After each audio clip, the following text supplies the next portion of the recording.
Welcome to Educlick your online study partner. Good morning दोस्तों, कैसे हो आप लोग। मैं उम्मीद करता हूं कि आप लोग बहुत अच्छे होंगे। तो जो कल की क्लास हुई थी उसमें मैंने आपको सुश्रुत, चरक और डॉक्टर सीवी रमन के बारे में बताया था, ठीक है। और आज हम पढ़ने वाले हैं डॉक्टर होमी जहांगीर बाबा के बारे में पढ़ेंगे। इसके बाद मैं आपको बताऊँगा प्रफुल्ल चंद राय के बारे में, ओके। फिर और हम आगे बढ़ेंगे इसके बाद, ठीक है। तो क्लास स्टार्ट करते हैं। उससे पहले आप सेशन को ज़्यादा से ज़्यादा शेयर कर दो ताकि और बच्चे भी साथ में जुड़ सकें, और अपने जो भी ग्रुप हैं उनमें आप शेयर कर दीजिए, ठीक है, ताकि और बच्चे वो साथ में जुड़ सकें और वो भी अपनी क्लास को कंटिन्यू कर पाएँ। और आपको सबसे पहले वीडियो को लाइक करना होता ही है, वीडियो को शेयर भी करना होता है। तो भाई शेयर कर दो, अभी अभी शेयर कर दो, फटाफट शेयर कर दो, ठीक है। चलिए स्टार्ट करते हैं अपनी क्लास। चैप्टर नंबर 18 आपका चल रहा है, चैप्टर 18। इसमें हम पढ़ रहे हैं कुछ वैज्ञानिकों की जीवनियों के बारे में और उनकी उपलब्धियों के बारे में, ठीक है। तो आज हम पढ़ने वाले हैं डॉक्टर होमी जहांगीर भाभा के बारे में, ठीक है। भाभा के बारे में देखिए, इनके बारे में बताऊं तो मैं आपको, यदि इनका संबंध लगाया जाए तो ये हमारे भारत के टाटा समूह के, भारत के टाटा समूह था उससे संबंधित थे, ठीक है। और इनकी जन्म के बारे में बताया जाए, जन्म के बारे में बताया जाए तो इनका जन्म हुआ था 30 अक्टूबर 1909 को। कहाँ पर हुआ था? मुंबई में, एक संपन्न पारसी परिवार में, पारसी परिवार में हुआ था, ठीक है। यदि इनकी स्कूल और कॉलेज की शिक्षा के बारे में बात की जाए तो इनके स्कूल का नाम था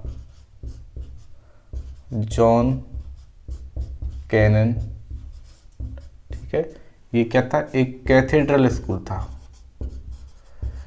स्कूल का नाम था Cathedral John Connon high school, high school, ठीक है। और यदि कॉलेज की बात की जाए तो कॉलेज का नाम था एली फेस्टन, एली फेस्टन कॉलेज, ठीक है। तो इन्होंने अपनी स्कूल की जो शिक्षा ग्रेड की थी, एजुकेशन ली थी, स्कूल एजुकेशन इन्होंने Cathedral John Connon high school से ली थी। और जो इन्होंने अपनी कॉलेज की पढ़ाई की थी वो एलिफेंस्टन कॉलेज से की थी, ठीक है। इसके बाद ये हायर एजुकेशन के लिए, यानी कि उच्च शिक्षा पाने के लिए, हायर एजुकेशन के लिए चले गए अमेरिका। और ये इन्होंने कैम्ब्रिज विश्वविद्यालय से, कैम्ब्रिज यूनिवर्सिटी से, कैम्ब्रिज विश्वविद्यालय से ग्रेजुएशन की है, यानी कि स्नातक की पढ़ाई की थी, स्नातक की पढ़ाई, ठीक है। ये आपको याद रखना है। इसके बाद देखिए, इसके बाद यदि बात करें तो इन्होंने अंतरिक्ष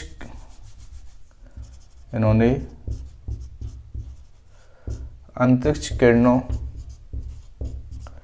एवं परमाणु विज्ञान से संबंधित प्रयोग किए थे। परमाणु विज्ञान पर क्या किए थे?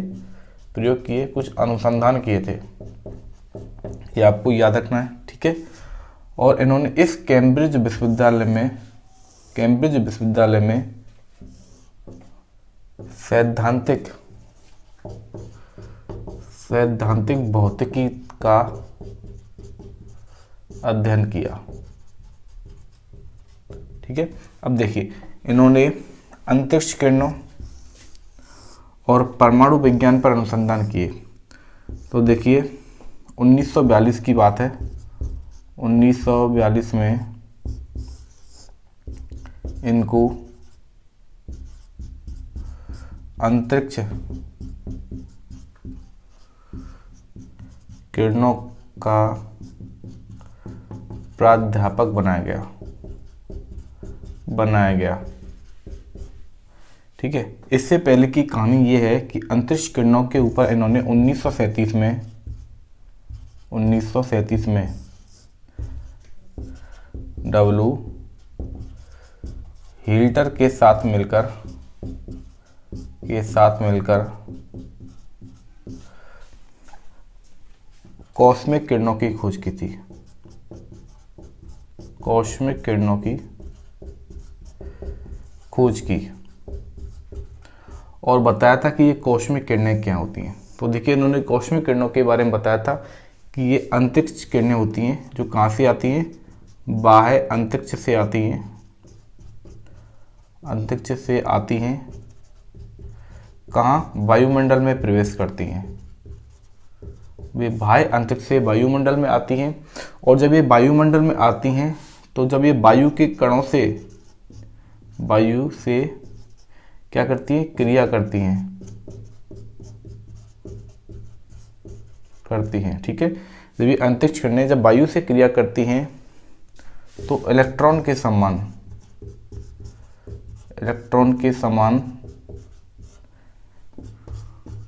कणों का क्या होता है, निर्माण होता है। यानी इलेक्ट्रॉन के समान कणों का क्या बनता है, फव्वारा बनता है, ठीक है। यानी कि उन कणों का निर्माण होता है और इन्हीं कणों को किसने खोजा था, डॉक्टर होमी जहांगीर भाभा ने खोजा था। और आने वाले टाइम में यही कण मेसोन के नाम से जाने गए। किसके नाम से, मेसोन के नाम से जाने गए, ठीक है। तो आपको याद रखना है कि कॉस्मिक किरणों की खोज किसने की थी, डॉक्टर होमी जहांगीर भाभा के द्वारा की गई थी, ठीक है। तो देखिए, इसके बाद इन्होंने 1942 में इनको अंतरिक्ष किरणों का प्राध्यापक बना दिया गया। और उसके बाद की बात की जाए, सन 1945 में टाटा इंस्टीट्यूट ऑफ फंडामेंटल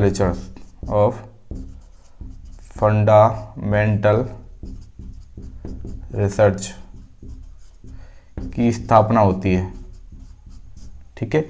इसके बाद जब हमारा भारत देश आज़ाद हो गया था तो सन 1948 की बात है। 1948 में परमाणु शक्ति आयोग की स्थापना होती है। शक्ति आयोग की स्थापना होती है, ठीक है। और इस परमाणु शक्ति आयोग का अध्यक्ष बनाया जाता है डॉक्टर होमी जहांगीर भाभा को, ठीक है। ये आपको याद रखना है। इसके बाद बात करते हैं 1956 की बात करते हैं। देखिए, सन 1956 में आणविक एजेंसी की स्थापना के लिए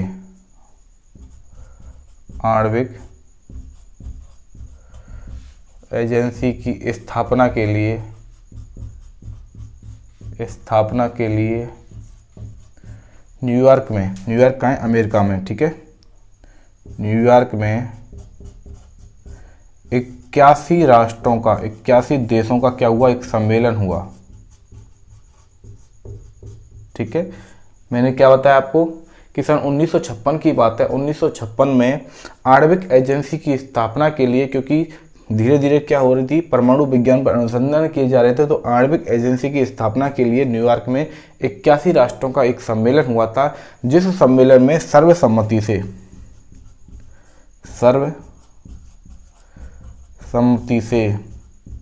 इस सम्मेलन का जो अध्यक्ष बनाया गया था वो डॉक्टर होमी जहांगीर भाभा को बनाया गया था। ये आपको याद रखना है, ठीक है। ये इतना मैंने आपको बता दिया है, ओके। तो देखिए, तो इनके इस परमाणु विज्ञान में योगदान के लिए, तो अंतरिक्ष किरणों के बारे में मैंने आपको बता दिया। अब देखते हैं परमाणु विज्ञान की। तो इनके परमाणु विज्ञान में योगदान के लिए इन्हें परमाणु विज्ञान का जनक कहा जाता है, ठीक है। तो देखिए, परमाणु विज्ञान में इनके योगदान के लिए इनको क्या कहा जाता है, इनको परमाणु विज्ञान का जनक कहा जाता है। एक तो आपको ये बात याद रखनी है, ठीक है। और देखिए, इन्हीं के निर्देशन में अप्सरा, साइरस एवं जर्लिना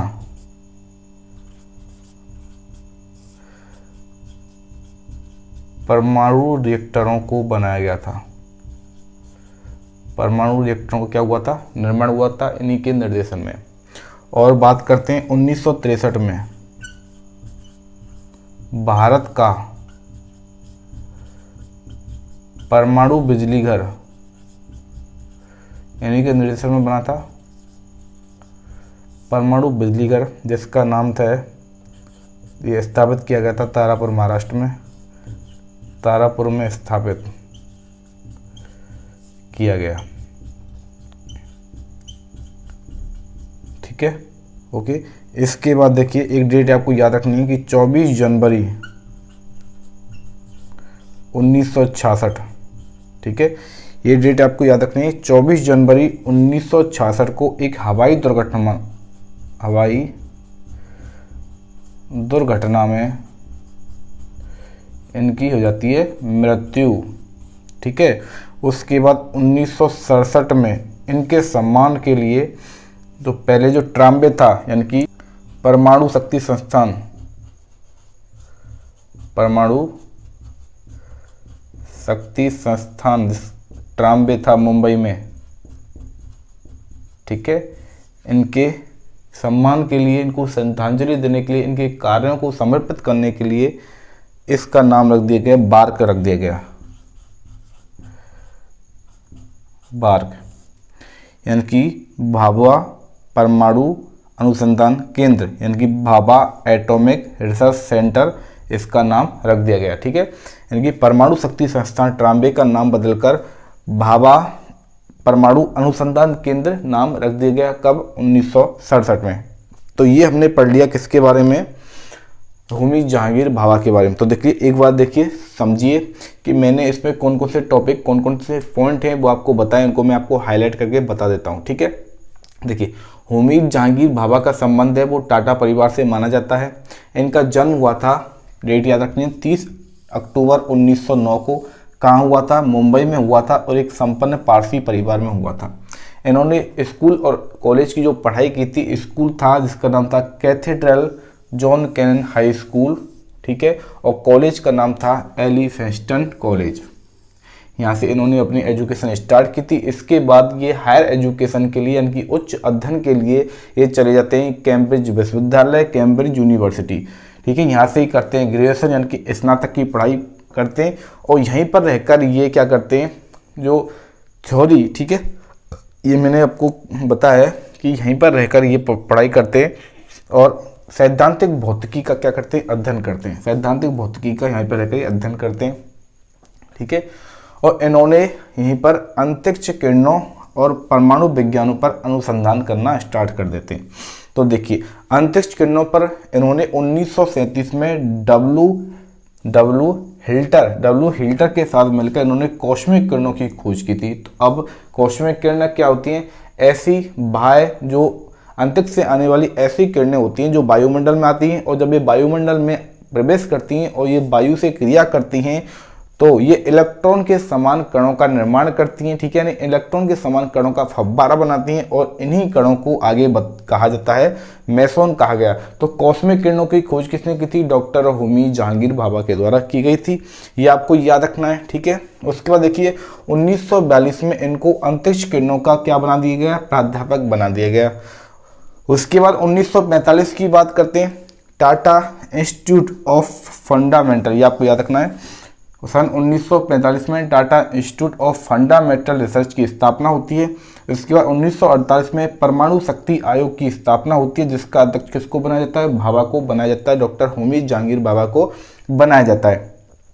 1956 में आणविक एजेंसी की स्थापना के लिए न्यूयॉर्क में एक सम्मेलन बनाया जाता है, जिसमें 81 देशों के जो प्रतिनिधि भाग लेते हैं, ठीक है। 81 राष्ट्रों का यह सम्मेलन होता है जिसमें सर्वसम्मति से इस सम्मेलन का अध्यक्ष बना देता है डॉक्टर होमी जहांगीर भाभा को, ठीक है।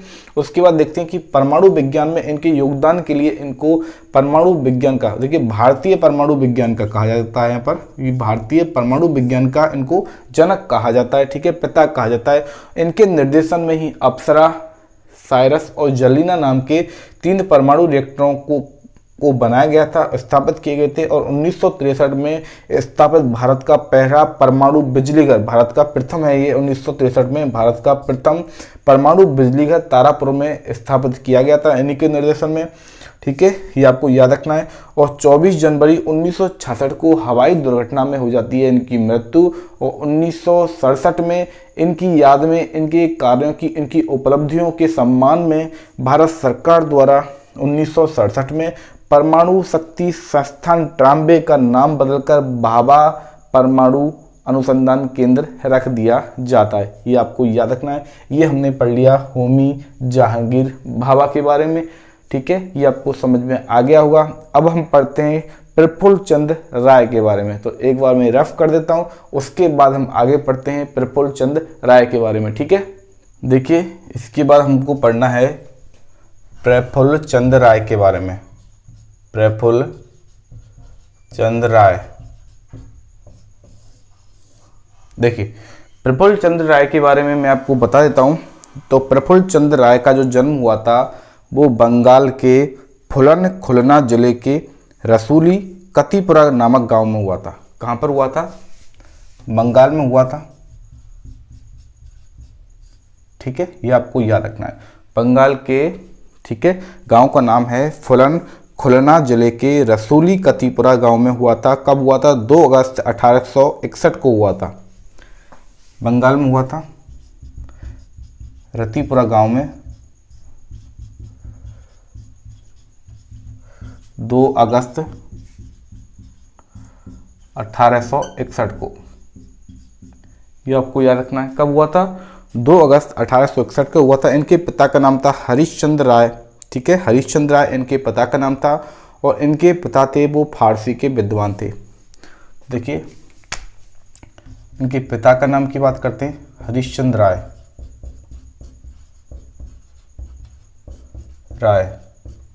ये कौन थे? फारसी भाषा के कौन थे? ये विद्वान थे, फारसी भाषा के विद्वान थे। ये आपको याद रखना है। और इसके मेन पॉइंट बात करते हैं, इन्होंने अपनी स्कूल शिक्षा थी वो गांव के मॉडल स्कूल, कलकत्ता के सुप्रसिद्ध हेयर स्कूल एल्बर्ट स्कूल से की थी। और 1879 में इन्होंने एंट्रेंस एग्ज़ाम पास किया था, जिससे कॉलेज की पढ़ाई इन्होंने मेट्रोपॉलिटन इंस्टीट्यूट से की थी, ठीक है। इसके बाद ये 1862 में गिलक्रास्ट छात्रवृत्ति प्रतियोगिता की परीक्षा में सफल होने के बाद एडिनबरा विश्वविद्यालय में दाखिल हुए, ठीक है। विश्वविद्यालय का नाम क्या है? एडिनबरा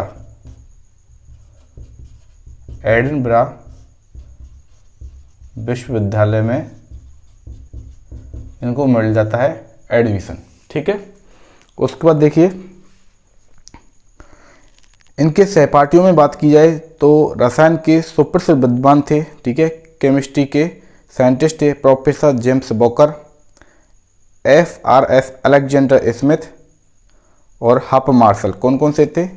जेम्स बॉकर इनकी केमिस्ट्री की, यानी कि रसायन विज्ञान के जो इनके सहपाठी थे, इनका नाम आपको याद रखना है। एक तो थे वॉकर, स्मिथ, ठीक है। और एक वैज्ञानिक को थी, देखो बॉकर का नाम है जेम्स बॉकर, अलेक्जेंडर स्मिथ और हप मार्शल। ये नाम आपको याद रखने हैं, ठीक है। एक बार रिवाइज करवा दूंगा मैं, आपको बिल्कुल परेशान नहीं होना है, ठीक है। तो इसके बाद इनका ध्यान है थोड़ा केमिस्ट्री की तरफ झुकने लग गया, क्योंकि इनको वहाँ पर ऐसी ही सोसाइटी मिलने लग गई थी। तो ये उस दौरान अपने विश्वविद्यालय के उप सभापति चुने गए थे। ये जब ये भारत वापस आए तो प्रेसिडेंटी कॉलेज में इनको असिस्टेंट प्रोफेसर के पद पर ये नियुक्त हो गए थे। तो वहाँ पर इन्होंने देखा था कि इनसे कम योग्यता वाले जो अंग्रेज अफसर थे, ठीक है, कम योग्यता वाले और अधिक वेतन उनको मिलता था और ऊंचे पदों पर वो पोस्टेड थे। तो इन्होंने आवाज़ उठाई वहाँ पर न्याय के लिए और इन्होंने जो अंग्रेज वहाँ पर डायरेक्टर था, ठीक है, उससे इन्होंने बात की। तो अंग्रेज डायरेक्टर ने इनको एक कमेंट किया कि यदि आप इतने ही विद्वान हो, इतने ही आप होशियार हो, ठीक है, तो आप खुद कुछ नहीं क्यों नहीं कर लेते, ठीक है, कि आप खुद कुछ क्यों नहीं कर लेते। तो उस व्यंग्य से ये काफ़ी प्रभावित हुए, ठीक है, इन पर काफ़ी प्रभाव पड़ा उससे कि भाई इसने मुझसे ऐसी बात कैसे कह दी। तो देखिए फिर उन्होंने क्या किया कि 1892 में, याद रखना है आपको, ये वाली डेट याद रखनी है कि 1892 केवल 800 रुपये से, ठीक है, इन्होंने स्टार्ट किया था विलायती ढंग की औषधियों के निर्माण के लिए,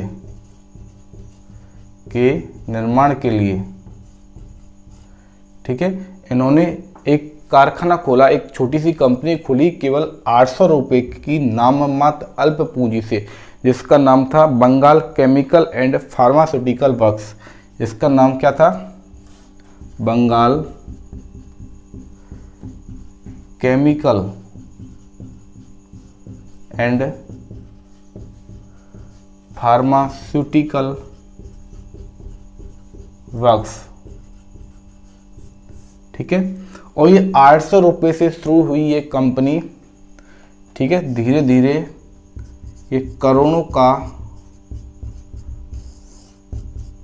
कारखाना बन गई, यानी कि बहुत बड़ी कंपनी बन गई करोड़ों की। ये आपको याद रखना है, इसका नाम Bengal chemical and pharmaceutical works है, इसका नाम है, इस कंपनी का नाम। ये कब शुरू हुई? 1892 में शुरू की गई। किसके द्वारा? प्रफुल्ल चंद्र राय के द्वारा, ठीक है, जो आगे करोड़ों रुपए का कारखाना बन गई, जिससे देश में अनेक उद्योगों का सूत्रपात हुआ। और डॉक्टर राय की मृत्यु है वो 19 जून 1944 को,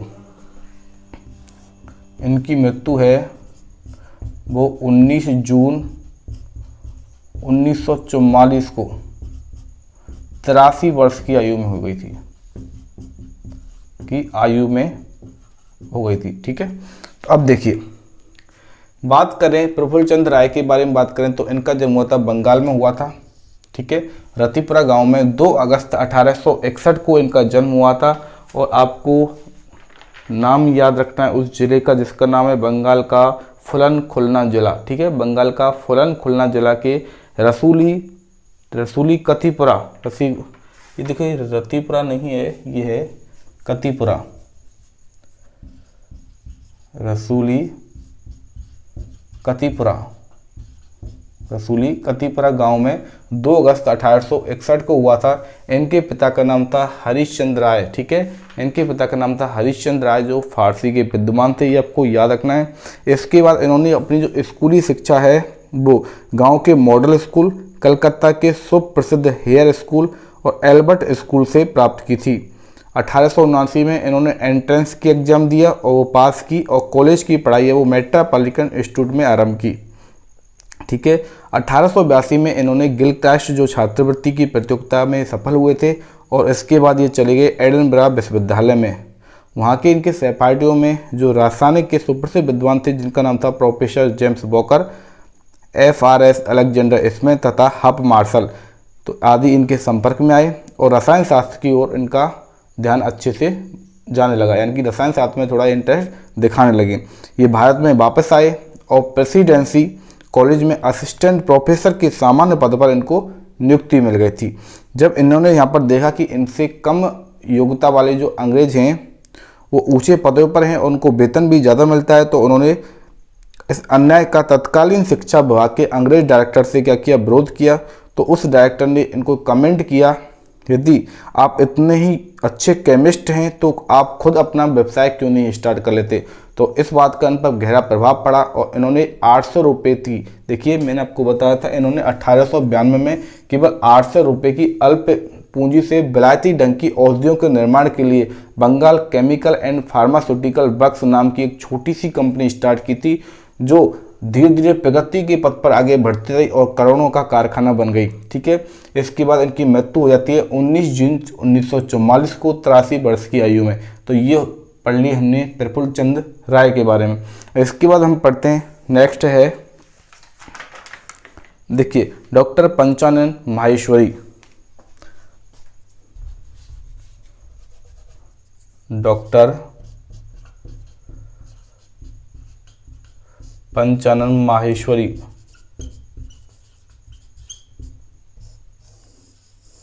अब देखिए डॉक्टर पंचानन माहेश्वरी के बारे में देखिए, मेन बात आपको याद रखनी है कि ये भारतीय वनस्पति विज्ञान थे। विज्ञान के कौन थे? ये भारतीय वनस्पति विज्ञान के एक अच्छे जानकार थे। ठीक है, यानी कि इनको वैज्ञानिक कहते थे, भारतीय वनस्पति विज्ञान का। इनका जन्म हुआ था 9 नवंबर 1904 को। इनका जन्म हुआ था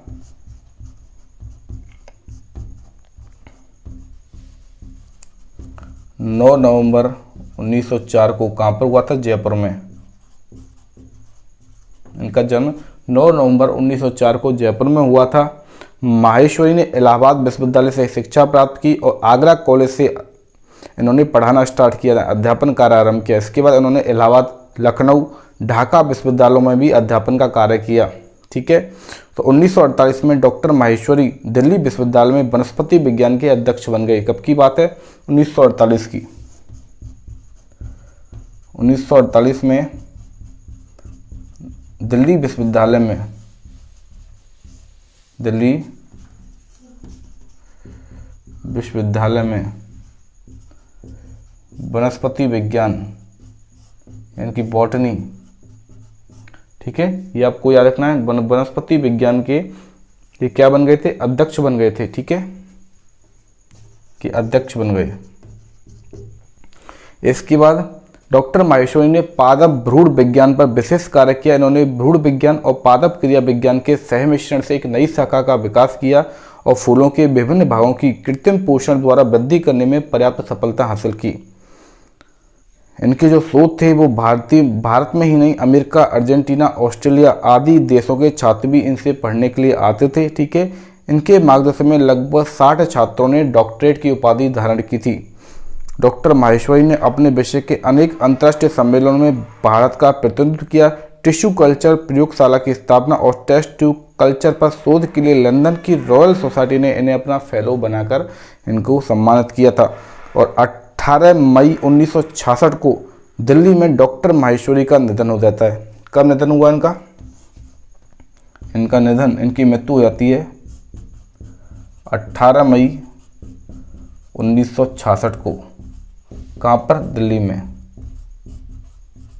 ठीक है, तो ये कुछ बातें हैं डॉक्टर पंचानन माहेश्वरी के बारे में। इनका जन्म हुआ था 9 नवंबर 1904 को जयपुर में हुआ था और इन्हें वनस्पति विज्ञान का जनक माना जाता है। ये प्रसिद्ध कौन थे? वनस्पति विज्ञानी थे, बॉटनोलॉजिस्ट थे। ये आपको याद रखना है। 1948 में दिल्ली विश्वविद्यालय में वनस्पति विज्ञान के इनको अध्यक्ष बनाया गया था और इनका निधन हुआ था 18 मई 1966 को। दिल्ली में इनका निधन हो जाता है। इसके बीच में इन्होंने क्या किया था? इन्होंने पादप भ्रूण विज्ञान पर विशेष प्रयोग किए थे और भ्रूण विज्ञान और पादप क्रिया विज्ञान के सहमिश्रण से एक नई शाखा का विकास किया। फूलों के विभिन्न भागों की इन्होंने कृत्रिम पोषण द्वारा वृद्धि करवाने में ये सफल रहे थे। ठीक है, और ये भारत में नहीं, ऑस्ट्रेलिया, अर्जेंटीना, अमेरिका आदि देशों से छात्र भी इनसे पढ़ने के लिए आते थे और इनके मार्गदर्शन में करीब 60 छात्रों ने डॉक्टरेट की उपाधि भी धारण की थी। इन्होंने अंतर्राष्ट्रीय सम्मेलनों में भारत का कई बार प्रतिनिधित्व किया। टिश्यू कल्चर प्रयोगशाला की स्थापना, टेस्ट ट्यूब कल्चर पर शोध के लिए लंदन की रॉयल सोसाइटी ने इन्होंने अपना फेलो बना लिया। ठीक है, इसके बाद हम पढ़ते हैं डॉक्टर सलीम अली के बारे में। तो एक बार मैं रफ कर देता हूँ। ठीक है, उसके बाद हम आगे पढ़ते हैं। देखिए, इसके बाद हम पढ़ते हैं डॉक्टर सलीम अली के बारे में। सलीम अली जो एक ऑर्निथोलॉजिस्ट थे, यानी कि पक्षी विज्ञानी इनको कहा जाता है। तो देखिए, सलीम अली का जो जन्म हुआ था वह बॉम्बे के एक सुलेमानी मुस्लिम परिवार में हुआ था और इनका जन्म हुआ था 12 नवंबर 1896 को। ठीक है, कहाँ पर हुआ था? मुंबई में हुआ था। 12 नवंबर 1896 को उनका जन्म हुआ था।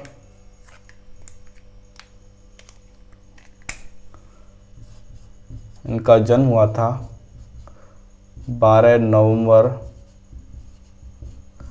1896 को मुंबई की बॉम्बे की सुलेमानी मुस्लिम परिवार में।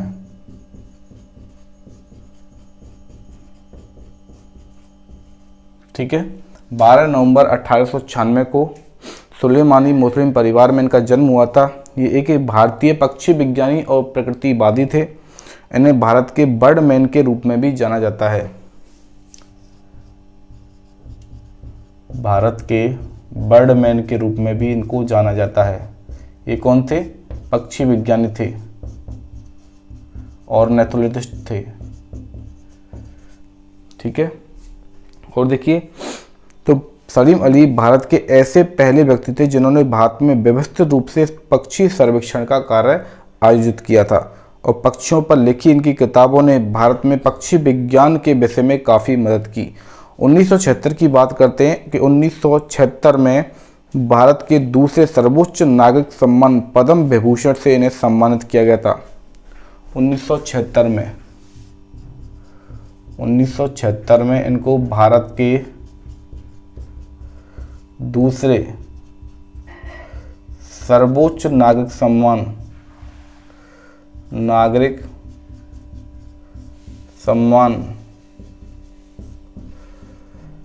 पद्म विभूषण से इनको सम्मानित किया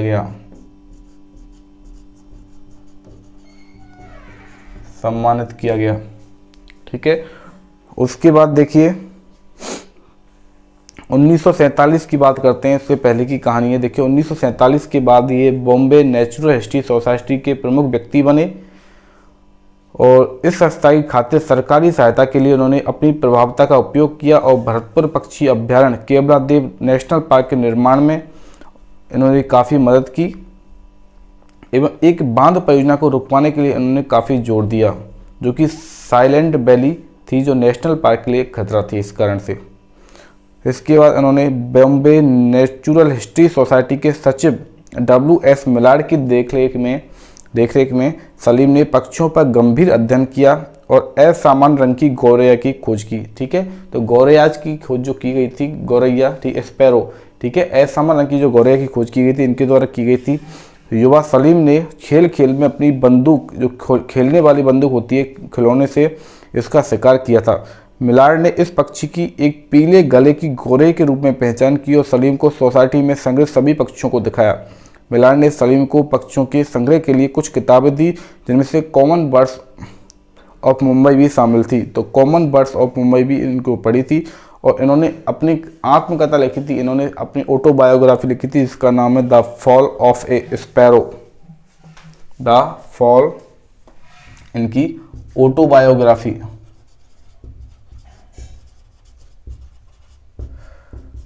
the fall of a sparrow, ठीक है, ऑफ ए स्पैरो इनकी ऑटोबायोग्राफी है, इनकी आत्मकथा है, आत्मकथा। The fall of a sparrow में इन्होंने पतली गर्दन वाली गौरैया की घटना को अपने जीवन का एक परिवर्तनशील क्षण माना, और इसी के बाद इन्होंने पक्षी विज्ञान की ओर ये इनको प्रेरणा मिली जाने की। ठीक है, सलीम अली की प्रारंभिक शिक्षा सेंट जेवियर्स कॉलेज में मुंबई में होती। इनके पास विश्वविद्यालय की औपचारिक डिग्री नहीं होने के कारण प्रिंस ऑफ वेल्स संग्रहालय में 350 रुपये के वेतन के गाइड के रूप में इन्होंने व्याख्यात नियुक्त होने के बाद पढ़ाई स्टार्ट की। इन्होंने अलीगढ़ मुस्लिम यूनिवर्सिटी 1958, दिल्ली विश्वविद्यालय 1973 और आंध्र प्रदेश विश्वविद्यालय 1978 में मानद डॉक्टरेट की उपाधि से इनको सम्मानित किया गया। लंबे समय से प्रोस्टेट कैंसर से जूझ रहे ये सलीम अली 91 वर्ष की उम्र में 1987 में इनका हो जाता है देहांत। 1987 में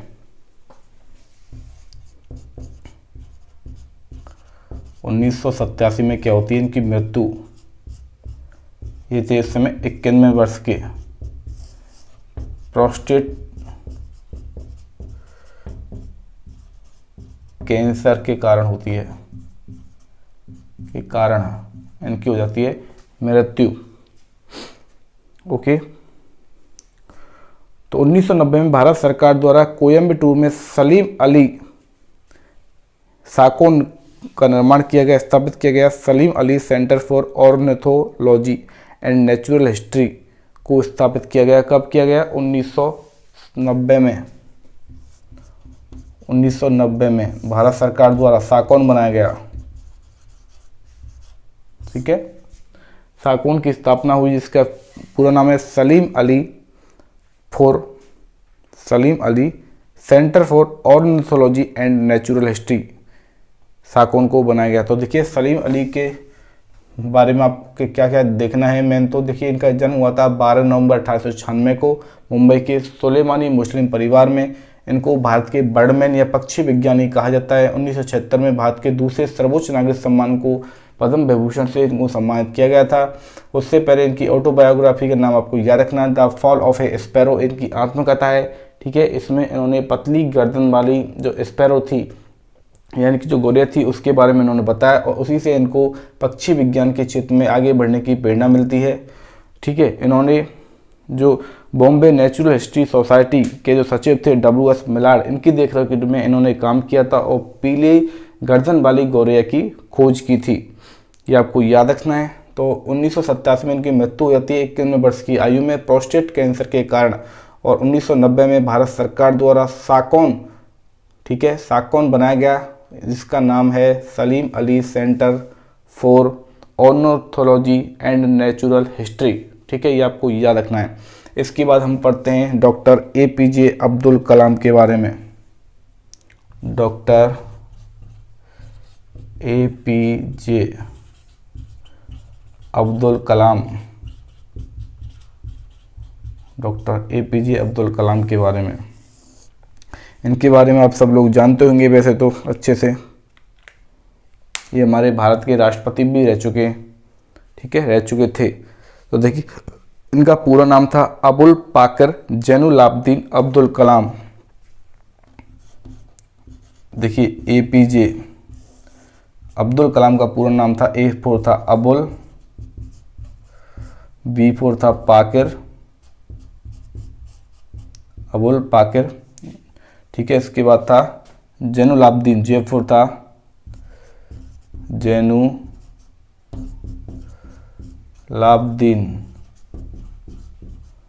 अब्दुल कलाम। इनके पिता का नाम था जैनुलाब्दीन, आपको याद रखना है। ठीक है, इनके पिता का नाम था जैनुलाब्दीन और इनकी माता का नाम था आसियम्मा। ये कौन थे? जैनुलाब्दीन थे इनके पिता। इनके पिता थे जैनुलाब्दीन,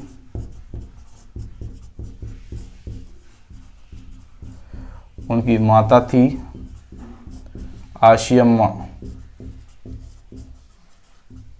ठीक है, तो देखिए इसी कारण इनका पूरा नाम था APJ अब्दुल कलाम, शॉर्ट में इसको बोलते थे अबुल पाकर जैनुलाब्दीन अब्दुल कलाम। ठीक है, तो जैनुलाब्दीन था जो इनके पिता का नाम था, इनकी माता का नाम था आसियम्मा, ये आपको याद रखना है। रामेश्वरम में, तमिलनाडु के रामेश्वरम जिले में इनका जन्म हुआ था। ठीक है, 15 अक्टूबर 1931 को इनका जन्म कहाँ पर हुआ था? तमिलनाडु के रामेश्वरम में। ठीक है, ये आपको याद रखना है। कब हुआ था? 15 अक्टूबर 1931 को। 15 अक्टूबर 1931 को इनका जन्म होता है। रामेश्वरम में प्राथमिक शिक्षा के बाद कलाम पड़ोसी कस्बे रामनाथपुरम के खाटज हाई स्कूल में विज्ञान का अध्ययन करने के लिए दाखिल होते हैं। ठीक है, तो देखिए अय्या होराई सोलोमन इनके प्रमुख प्रेरणा स्रोत रहे हैं। इनका नाम है अय्या होराई सोलोमन। अय्या होराई सोलोमन इनके प्रमुख प्रेरणा स्रोत रहे हैं। ठीक है, इनसे इनको काफ़ी प्रेरणा मिली है।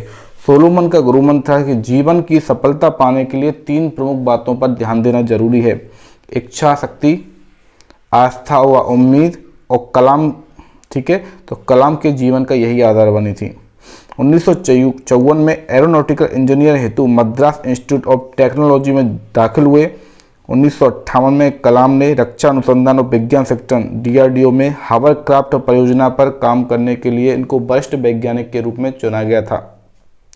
उसके बाद देखिए, उसके बाद 1958 के पोखरण प्रयोग में भी इन्होंने परमाणु परीक्षण का नेतृत्व किया था, ठीक है। और उसके बाद 1962 में प्रोफेसर MG मेनन कलाम की लगन व मेहनत से प्रभावित होकर इन्हें भारतीय अंतरिक्ष अनुसंधान संगठन में भी ले गए, जहां इन्होंने अच्छा कार्य किया था। कलाम ने नासा से रॉकेट जो प्रक्षेपण की तकनीक थी उसको प्राप्त किया और भारत का पहला रॉकेट नायक अपाचे छोड़ा। रॉकेट का नाम था नायक अपाचे। नायक अपाचे वो छोड़ा था। इसकी जो ट्रेनिंग ली थी, इसका प्रशिक्षण लिया था, वो कलाम ने लिया था नासा से। ये आपको याद रखना है, ठीक है। इसके बाद इन्हें SLV परियोजना का प्रबंधक बनाया गया और इनके नेतृत्व में ही SLV-3 प्रक्षेपण जो विमान था SLV-3 ने सफल उड़ान भरी, जिसके जरिए रोहिणी उपग्रह को अंतरिक्ष में सफलतापूर्वक भेजा गया था। ये आपको याद रखना है। तो कलाम ने ही 1983 के मिसाइल कार्यक्रम में का नेतृत्व किया था, जिनमें पृथ्वी, अग्नि, त्रिशूल, नाग और आकाश नामक मिसाइलों का विकास और प्रक्षेपण कार्य किया गया था।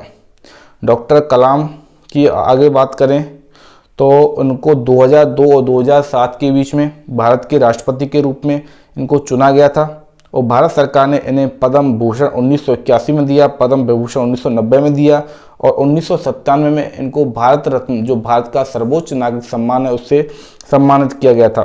27 जुलाई 2015 को IIM शिलांग में यानी Indian institute of management Shillong में भाषण देते हुए हार्ट अटैक यानी कि हृदय गति रुक जाने से इनकी मृत्यु हो जाती है। तो ये आपको याद रखना है डॉक्टर APJ अब्दुल कलाम के बारे में। इनका पूरा नाम था अबुल पाकिर जैनुलाब्दीन अब्दुल कलाम। इनके पिता का नाम था जैनुलाब्दीन और अम्मा जो इनकी आसिया अम्मा थी, इनका माता का नाम था। इनका जन्म हुआ था तमिलनाडु के रामेश्वरम जिले में। कब हुआ था? 15 अक्टूबर सन 1931 को। ये आपको याद रखना है। इनके जो प्रेरणा स्रोत रहे थे मेन जिनसे इनको प्रेरणा मिली, उनका नाम था अया हुरई सोलोमन, ठीक है। ये आपको याद रखना है। 1954 में इन्होंने एरोनॉटिकल इंजीनियरिंग की और 1958 में कलाम ने DRDO में हावरक्राफ्ट परियोजना पर भी कार्य किया था। उसके बाद देखिए, उसके बाद 1958 में जो पोखरण पर जो परीक्षण किए गए थे, परमाणु परीक्षण किए गए थे, उनमें भी कलाम की काफ़ी महत्वपूर्ण नेतृत्व किया था यहाँ पर कलाम ने। उसके बाद इन्होंने नासा से जो रॉकेट प्रक्षेपण की तकनीक है वो हासिल की थी और नायक अपाचे छोड़ा था सबसे पहले। इसके बाद इन्होंने SLV-3 से सफल उड़ान भरी और रोहिणी उपग्रह को अंतरिक्ष में सफलतापूर्वक प्रक्षेपण किया गया और ये कलाम के निर्देशन में हुआ था। और कलाम के निर्देशन में ही मिसाइल कार्यक्रम 1983 में बनाया गया, जिसके अंतर्गत पृथ्वी, अग्नि, त्रिशूल, नाग और आकाश जैसी मिसाइलों का विकास किया गया और सफल प्रक्षेपण किया गया, ठीक है। ये आपको याद रखना है। और कलाम है 2002 से 2007 के बीच में भारत के राष्ट्रपति बने रहे और इनको 1981 में पद्म भूषण, 1990 में पद्म विभूषण और 1997 में भारत रत्न से सम्मानित किया गया। और 27 जुलाई 2015 को IIM शिलांग में हृदय गति रुकने से, उस समय भाषण दे रहे थे तो हृदय गति रुकने से इनकी हो जाती है मृत्यु, ठीक है। ये आपको याद रखना है। इस तरह से आपका ये पूरा चैप्टर है कंप्लीट हो जाता है। तो भारत के वैज्ञानिक और इनका जीवन परिचय एवं इनकी उपलब्धियों के बारे में मैंने आपको बता दिया है। 8 वैज्ञानिक हमने पढ़ लिए थे, ठीक है। सबसे पहले स्टार्ट किया था हमने सुश्रुत से, उसके बाद Charak, CB Raman, doctor Homi Jehangir Bhabha, doctor Panchanan Maheshwari, उसके बाद doctor Salim Ali, doctor APJ Abdul Kalam, ठीक है। ये मैंने आपको पढ़ाए हैं। बीच में एक और रह जाते हैं प्रफुल्ल चंद्र राय। तो इस तरह से आपका चैप्टर नंबर 18 पूरा का पूरा कंप्लीट हो जाता है, ठीक है। इसके बाद नेक्स्ट चैप्टर है आपका जैव विविधता एवं इसका संरक्षण। Biodiversity and it's conservation. ठीक है, बायोडाइवर्सिटी के बारे में हमको पढ़ना है। ओके, तो इस तरह से साइंस में आपके चैप्टर कितने हो गए? साइंस में आपके चैप्टर हो गए 18 चैप्टर साइंस में आपके कंप्लीट हो जाते हैं। ठीक है, सिलेबस के अकॉर्डिंग, ये आपको याद रखना है। ठीक है, अब देखिए, अब 12 तारीख से और 16 तारीख के बीच में आपकी रहेगी छुट्टी। ठीक है, यानी कि 12 से और 16 तक आपकी हो गई छुट्टी। ठीक है, यानी कि 5 दिनों की है आपकी छुट्टी। 12 की है, 12 को क्लास नहीं होगी, 13 को भी नहीं होगी, 14 को भी नहीं होगी, 15 को भी नहीं होगी और 16 को भी नहीं होगी। और अपनी जो नेक्स्ट क्लास होगी वो होगी 17 तारीख को। कब होगी? 17 तारीख को नेक्स्ट क्लास होगी। ठीक है, ये आपको अटेंड करनी है। तो 5 दिन की छुट्टी है आपकी दीपावली के लिए। ठीक है, दीपावली की 5 दिन की आपकी छुट्टी है। लेकिन देखिए, इस दौरान आपकी मैथ की क्लास तो होगी नहीं। इस दौरान आपकी मैथ की क्लास नहीं होगी, यानी कि मैथ के सर हैं वो 5 दिन की छुट्टी पर गए हैं, उनकी क्लास नहीं होगी। ठीक है, लेकिन मैं कोशिश करूंगा कि आपके लिए डेली क्लास अवेलेबल करवा दूं, ताकि आपकी दिवाली तक आपका साइंस का पूरा कोर्स है वो पूरा का पूरा कंप्लीट हो जाए। यानी कि हमारा लास्ट चैप्टर है 19वां, ये बच रहा है, इसको भी मैं करना चाहता हूँ कि दिवाली से पहले आपका सिलेबस है वो कंप्लीट हो जाए। ठीक है, तो देखिए, वैसे तो आपकी छुट्टी है कल से आपकी छुट्टियां स्टार्ट हो जाती हैं। कब? नेक्स्ट क्लास होगी 17 तारीख को। यदि मुझे टाइम मिलता है तो उसके अकॉर्डिंग मैं कोशिश करूंगा कि अपनी साइंस की क्लास है वो तो मैं कंटिन्यू ही रखूं। ठीक है, उस दौरान हम देख लेंगे कि दिवाली की छुट्टी रखनी है, दिवाली पर हम शायद क्लास नहीं लेंगे, उसके अकॉर्डिंग हम देख लेंगे। ठीक है, तो आपको कंटिन्यू बने रहना है, अपडेट रहना है। जब भी क्लास लगती है आपकी, कब भी क्लास होगी, तो आपको जो अपना टेलीग्राम ग्रुप है या व्हाट्सअप ग्रुप है वहाँ पर आपको सूचित कर दिया जाएगा। ठीक है, उससे आप कनेक्ट रहिए। वैसे भी आपको पता है बहुत से लोगों का है वो इंटरनेट सर्विस बंद कर रखी है। ठीक है, तो काफ़ी प्रॉब्लम हो रही है, मुझे भी प्रॉब्लम आ रही है। तो ऐसे ही बहुत लोगों को प्रॉब्लम आ रही होगी, बहुत लोग हैं वो क्लास भी नहीं ले पा रहे होंगे अपनी। ठीक है, चलिए, तो फिर चैप्टर अपना 18वां है वो पूरा कंप्लीट हो चुका है। ठीक है, सेशन अपना ख़त्म करते हैं। इसको आप लाइक करना वीडियो को, और जिन लोगों ने अभी तक चैनल को सब्सक्राइब नहीं किया है या जो अभी हमारे चैनल के साथ जुड़े हैं, जो नए बच्चे चैनल के साथ जुड़े हैं, वो चैनल को सब्सक्राइब करेंगे, साथ में बेल आइकन दबाएंगे, जिससे आपको चैनल से रिलेटेड हर एक नोटिफिकेशन अपडेट है आपको अवेलेबल हो सके। ठीक है, मिलते हैं अपनी नेक्स्ट क्लास में। तब तक आप हंसते रहिए, मुस्कुराते रहिए और शानदार तरीके से घर बैठकर पढ़ाई को जारी रखिए। मिलते हैं अपनी नेक्स्ट क्लास में।